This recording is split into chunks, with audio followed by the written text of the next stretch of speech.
20 વર્ષ 25 વર્ષ 22 વર્ષથી લોકો નોકરી કરે છે, કંપનીને એમ્પ્લોય હોવા છતાં પણ એ લોકોનો પગાર માત્ર 15,000 છે, જે શરમજનક છે। સો સિમ્પલ એક માગણી છે કે પગાર વધારવાની। લેબર કમિશનની અંદર અત્યારે ફરિયાદ દાખલ કરવાની છે, લગભગ અત્યારે 1937 ફરિયાદો દાખલ કરવાની છે। દેન 7 દિવસનું અલ્ટિમેટમ છે કે લોકોની પગારની માગણી સ્વીકારવામાં આવે। દેન 4 તારીખે રિઝલ્ટ આવવાનું છે, પછી 5 તારીખ પછી જે પરિસ્થિતિનું નિર્માણ થવાનું છે। 6 તારીખે અરવિંદ કંપનીના તમામ કામદારો એવું કહી રહ્યા છે કે અમારે આંદોલન કરવાનું છે, અમારે હડતાલ કરવાની છે।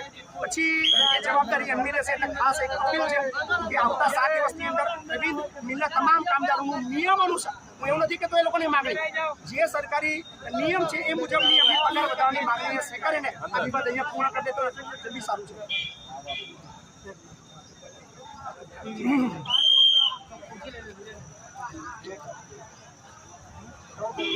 મહિપતસિંહ ચૌહાણ એડવોકેટ ખેડા, હાલ અરવિંદ મિલના કામદારો વતી એઝ એ લીગલ એડવોકેટ તરીકે 1937 ફરિયાદ